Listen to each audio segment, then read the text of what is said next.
guys, you're watching India.com. I am Chirag Sehgal, and today we have with us the winner of Indian Idol Season 1, Abhijit Sawant. Hi Abhijit, how are you? Very good, very good. Hope all good with you. So a lot is happening around with regard to Indian Idol Season 12, but we'll come to that later. Yeah.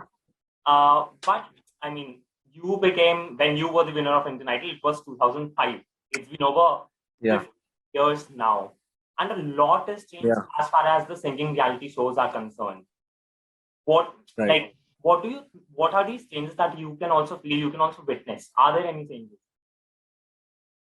There are many changes actually. When we started and when we were in the first season, everything was very new.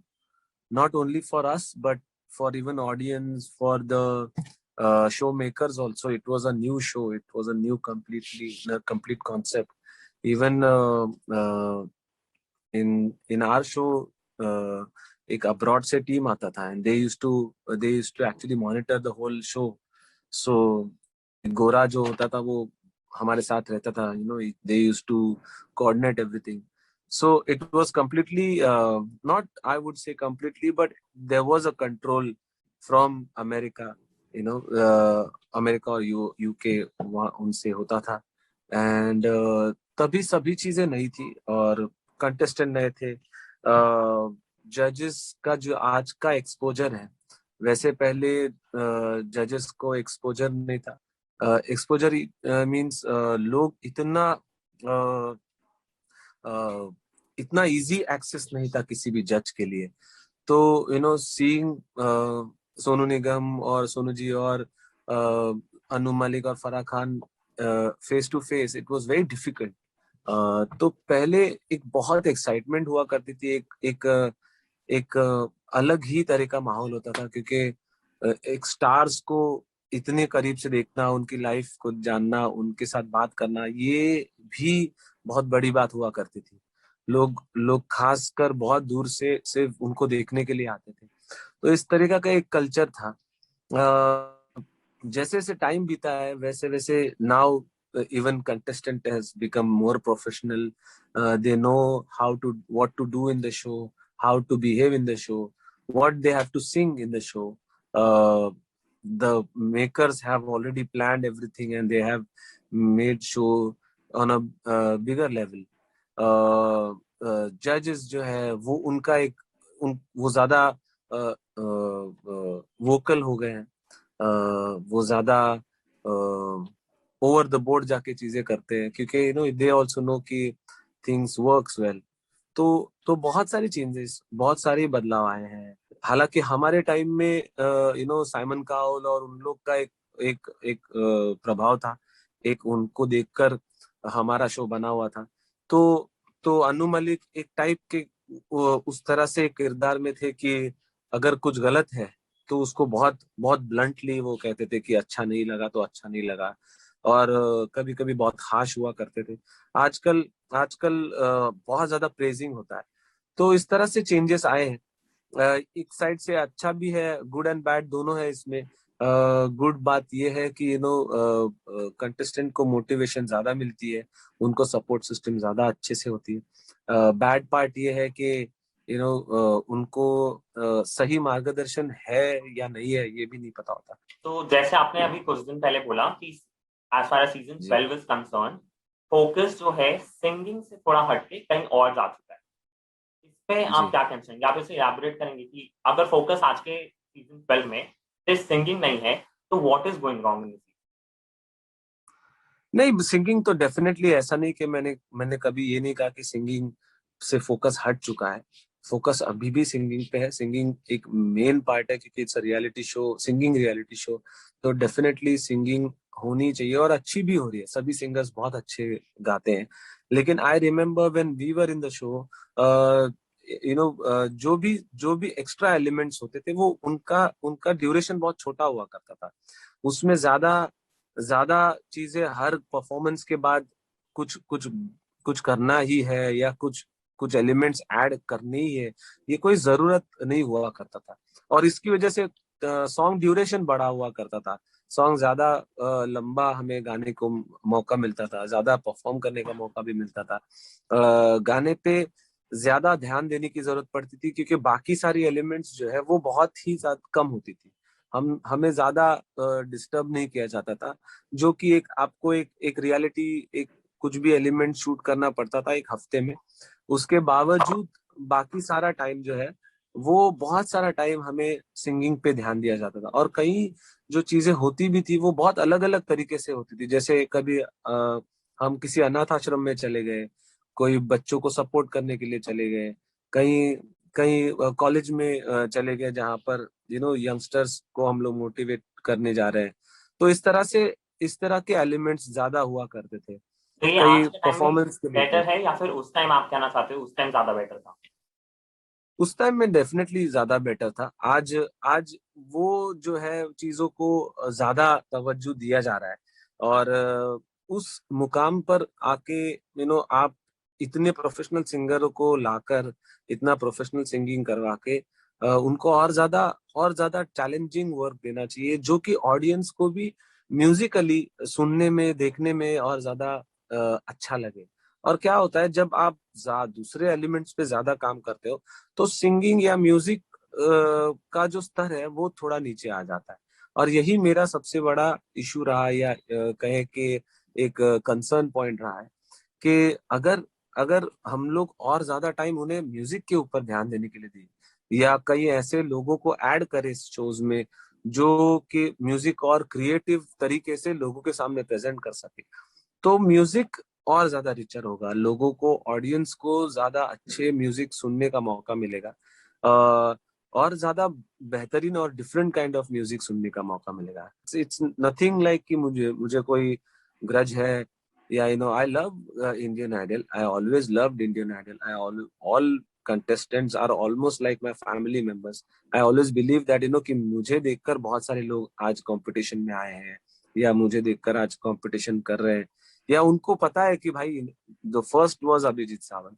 तो एक आदर्श रहा है, और वो नाते से अगर मैं सही चीजों के ऊपर उंगली नहीं रखूंगा तो शायद मुझे भी एक कहीं से यही एक भावना रहेगी कि हाँ चलो काम है, this is what I wanted to do, और कर लिया, अभी आगे बढ़ो। But it's like a family, एंड अगर फैमिली में कुछ इश्यूज है, यहाँ वहाँ प्रॉब्लम्स है, तो उसको मुझे बोलने में, मतलब I don't know why people are so मतलब taking it into a negative part. It's just a suggestion. Recently, show also celebrated its 50th episode. Or eliminations anyway are not happening. So what do you think? The decision ki eliminations nahi honge has also taken away the very crux of the show. Of course जैसे elimination एक बहुत ही बड़ा important part हुआ करता था show का। मुझे याद है जब हम लोग भी कंपटीशन में थे तो पहला जो जो एलिमिनेशन था वो बहुत ही ज्यादा मतलब एक शॉकिंग था।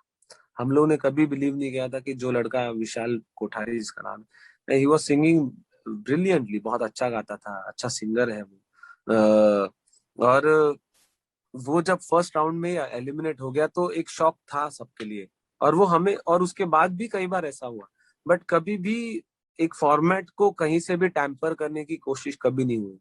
वो फॉर्मेट को वैसे ही रखने की कोशिश हुई। But I even having said that, मैं ये भी बिलीव करता हूँ कि चेंजेस आएंगे, चीजों में चेंजेस आएंगे, और अगर कोई चीज एक सिंगर के लिए या कंटेस्टेंट्स के लिए, कोई उनके बेटरमेंट के लिए अगर कोई चीज हो रही है तो उसमें कोई बुरी बात नहीं है। अगर एलिमिनेशन नहीं हो रही है और वो लोग को और चांस मिल रहा है अच्छा गाने का, अच्छा म्यूजिक प्रेजेंट करने का, तो it's nothing harm in that.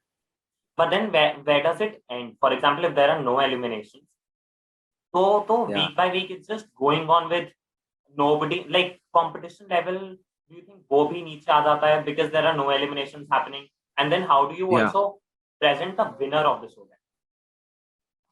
देखिए अभी इवन इससे पहले, इंडियन आइडल से पहले, आई थिंक सारेगामा दो साल पहले, 2-3 साल पहले हुआ था, वो बहुत ही लंबा चला था, वो ऑलमोस्ट 5-6 महीने चला था। तो व्हेन जब रियलाइज होता है कि शो अच्छा जा रहा है, सब अच्छी चीजें हो रही है, देन होता है ये चेंजेस कि और शो इलेबोरेट किया जाए और लंबा खींचा जाए क्योंकि लोग So और ज्यादा उसको एंजॉय केयर करें. is it then because of the TRP and the money? It happens. TRP के अलावा अगर मतलब टीआरपी नहीं होगी तो फिर शो कोई देखेगा ही नहीं, है ना. और जो टैलेंटेड लोग हैं उनको एक साइड से सपोर्ट तो चाहिए होगा क्योंकि देखिए कई लोग ऐसे हैं जो इवन पहले भी शो कर चुके हैं. अगर उनको आप सिर्फ टीवी पे अगर आके वो चला गया तो उसको भी वो फायदा नहीं होता है. उसके लिए भी कोई फायदा नहीं है, उसके लिए भी कोई इम्पोर्टेंट पार्ट नहीं है. ये जरूरी नहीं कि शो कितना बड़ा हो रहा है, बट जरूरी ये है कि वो अच्छे से हो, लोग अच्छा म्यूजिक सुने, लोग अच्छा म्यूजिक पसंद करें, अच्छा म्यूजिक गाया जाए शो में. ये ज्यादा important. And recently, show's host Aditya Narayan, he also pointed out that the romantic angle जो कि शो में आ रहा है in season 12 is also because creatives are doing it because people are liking it and for people's entertainment. But then the point is, why do you need a romantic angle in a singing reality show?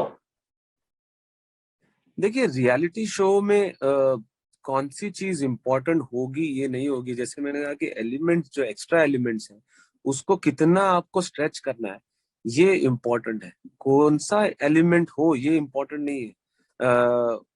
वो फिर romance हो सकता है किसी का, या फिर किसी की घर की हालत के बारे में बात हो सकती है, या कोई और कोई चीजें हैं उसके बारे में बात करना हो. लेकिन एक चीज को आप कितना स्ट्रेच करोगे, आप कितना खींचते जाओगे और उसी के ऊपर आप चीजें चलाते रहोगे, तो वो उस पे ध्यान देने की ज्यादा जरूरत है. ये जरूरी नहीं कि रोमांस अगर है, इट्स अगेन सेइंग इट कि इट्स अ रियलिटी शो. अगर अगर वो शो के दौरान कुछ रियल हो रहा है, कुछ चीजें हो रही है, तो उसको दिखाना कोई बुरी बात नहीं है. अगर रोमांस है उन दोनों का भी, दोनों के बीच, तो अगर अगर उनकी सहमति है, उनकी सबसे पहली इंपॉर्टेंट बात है कि उनकी सहमति होनी चाहिए. जो दो लोगों का कुछ भी अफेयर है या कुछ भी है या फ्रेंडशिप है, वो अगर उनकी सहमति है तो प्रॉब्लम नहीं है. तो उसको उसको आगे बढ़ाने में प्रॉब्लम नहीं. जैसे मेरे सीजन में हरीश मोयाल वाज मैरिड, तो हरीश मोयाल की वाइफ एक एपिसोड में वो आई थी और उन्होंने एक एक वो मोमेंट क्रिएट किया था. तो वैसा एक टाइम में हुआ तो ठीक है, लेकिन हर बार उसी को आप क्रिएट करके उसको आगे बढ़ाने की कोशिश करोगे तो वो कहीं पर मुझे लगता है कि इट्स हैम्परिंग. तो सीजन 12 में डू यू थिंक ये जो रोमांटिक एंगल है अब ये बहुत खींचा जा रहा है और they should and it may be, like what do you think? खींचा जा रहा है. मैं अगेन वही मैं आपको चीज कह रहा हूँ कि इम्पोर्टेंट पार्ट ये है कि कोई भी एंगल हो, इट्स रोमांटिक हो या कोई और चीज के बारे में हो, उसका ड्यूरेशन, उसका बैलेंस जो है वो सही होना चाहिए. म्यूजिक जो है वो आपका उस शो का कोर है. अगर म्यूजिक को और अच्छा किया जाए और म्यूजिक के ऊपर और क्रिएटिव चीजें की जाए, हम लोग वही सुन रहे हैं या वही चीजें चल रही है जो अभी 15 साल मुझे ही हो गए इस इंडस्ट्री में. आप ये कि तो 10-12वां सीजन है, तो 12 सीजन में अगर चेंजेस आए और क्रिएटिव चीजें ऐड ऑन हो, सिंगिंग वाइज कोई चीजें ऐड ऑन हो, तो वो ज्यादा हेल्पफुल होगी तो एक रियलिटी शो, एक सिंगिंग रियलिटी शो को और रिचर बनाने के लिए. हमें अपने आप को, हमारे शो को एक लोगों के सामने एक एग्जाम्पल क्रिएट करना चाहिए कि हमने देखो कितना क्रिएटिव शो किया, कितना अच्छा शो किया, ना कि हाँ भाई ये स्टोरीज की वजह से हम लोग चल रहे हैं. इम्पोर्टेंट इज म्यूजिक कितना अच्छा है. सो कुछ भी हो, ये मतलब रोमांटिक एंगल हो या कोई भी एंगल हो या कुछ भी चीजें चली हो. जैसे लास्ट सीजन में तो सब फेक ही था. लास्ट सीजन में आदित्य और इसका जो रोमांस दिखाया गया वो तो कंप्लीट फेक था. तो वो, और मेन चीज सबसे बड़ी इंपॉर्टेंट पार्ट क्या है कि लोग कितना उसे पसंद करते हैं, लोग क्या सच में देखना चाहते हैं. when people are supporting, yes, people are really thinking कि हाँ ये सही है, तो फिर वो सबसे बड़ा प्रॉब्लमेटिक पार्ट है क्योंकि और लोग अगर बताएंगे उन्हें. इस सीजन सॉरी, में आपको क्या लगता है कितना फेक है कितना ट्रू है, क्या हो रहा है? मुझे फेक है कि नहीं वो मुझे नहीं पता क्योंकि मैं कभी जाके वहां पर देखा तो नहीं ना. मैं उनसे दोनों से बात की है कि भाई आप बताओ क्या सच में हो रहा है कि नहीं हो रहा है. लास्ट सीजन तो डेफिनेटली बाद में पता चला कि वो फेक ही था सब कुछ. बट ये सीजन में सच्चाई है कि कितना सच है कितना झूठ है ये मुझे तो नहीं पता है, शायद हो सकता है सही हो। और बट वही है कि अगर लोग इसको इसको क्रिटिसाइज करे या इसको समझे कि नहीं, मुझे हमें म्यूजिक सुनना है, हम म्यूजिक देख सुनने के लिए इस शो को देख रहे हैं, तो ज्यादा ज्यादा बेटर शो बना सकते हैं makers also. Recently, Amit Kumar, who appeared on the show as the chief guest, he also या alleged that the makers asked him to praise the contestant, and therefore he did. What do you think about his allegations? सच है, झूठ है, क्या हो सकता है?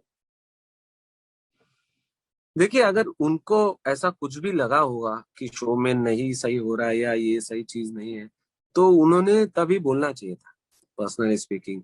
Even कभी कभी मुझे ऐसा लगता है, क्योंकि एक दो बार मुझे भी बुलाया गया था शो में, एंड मैं कंटेस्टेंट्स के साथ काम किया उनके साथ कि क्या क्या गाना कर रहे हो आप, क्या म्यूजिक कर रहे हो, कौन सा गाना गा रहे हो, क्या कर रहे हो। मैं उनसे जाके बात करता था। एक सीजन जब मैं होस्ट कर रहा था, तो भी मैं सजेशन देता था उनको कि अरे ये चीज देखना, ये ट्राई करना, वो ट्राई करना। अब अब आप स्टेज पे तो आप तारीफ कर रहे थे, और फिर आप बोल रहे हो कि नहीं अच्छा है। तो मतलब आई डोंट नो, ये आई पर्सनली थिंक कि एक ऐसे लेजेंडरी सिंगर को उठ के बोलना चाहिए कि नहीं, मुझे नहीं अच्छा लग रहा है या मुझे प्रॉब्लम है। आई थिंक शो के मेकर्स ने उनको टाइम दिया होता। अगर वो इवन शो से पहले बोलते कि नहीं नहीं, अगर आप किशोर दा के ऊपर एक शो बना रहे हो, let me also come and see what performances are doing singers and how they are performing, I want to see them also to perform, how they gonna perform. तो ये और हेल्प होता, उनके उनके एक वैल्यूएबल एडवाइस अगर उन सिंगरों को मिलती तो शो के दौरान और शो से पहले, तो और भी ज्यादा अच्छा होता। अब उसके बाद उठ के आप बाद में बोल रहे हो कि नहीं, मैं तो पैसे के लिए गया था। तो you know this is his personal thing, and हम मुझे तो नहीं लगता कि उसमें कुछ बोलना ज्यादा जरूर चाहिए। Who is your favorite contestant from Indian Idol season 12 and why? Right now I like Pawandeep का सिंगिंग स्टाइल अच्छा है, and I personally like singers who can sing non film film music, and ये एक्चुअल जो अपना Indian music है वो जो गाते हैं वो मुझे ज्यादा पसंद आते हैं। And he is a very, मतलब सभी बहुत सुरीले हैं, बहुत ही अच्छा गाते हैं, and but expression wise also उसका एक सही तरीका है टू प्रेजेंट देयर सॉन्ग्स। एक लड़की है वो भी बहुत अच्छा गाती है। सो ऐसे दो तीन लोग हैं जो जो अच्छा कर रहे हैं। महाराष्ट्र And लड़की है, she is Pawan, also very good. Pawan ke around, so already there's a lot of buzz with people wanting him to be the winner. Do you think he should be the winner? I can't predict that कि कोई winner होना चाहिए, क्योंकि winner कोई भी हो सकता है। इम्पोर्टेंट ये नहीं है कि कौन विनर बनेगा, इम्पोर्टेंट ये है कि आगे जाकर आपको मिला हुआ मौका जो है वो आप और उसको कितना अच्छे से कर पाते हो या कितना अच्छे से आगे बढ़ा पाते हो, that is more important. Thank you so much, Abhijit. Thank you so much for joining with us. It was wonderful talking to you. Thank you so much. Thank you, thank you, take care.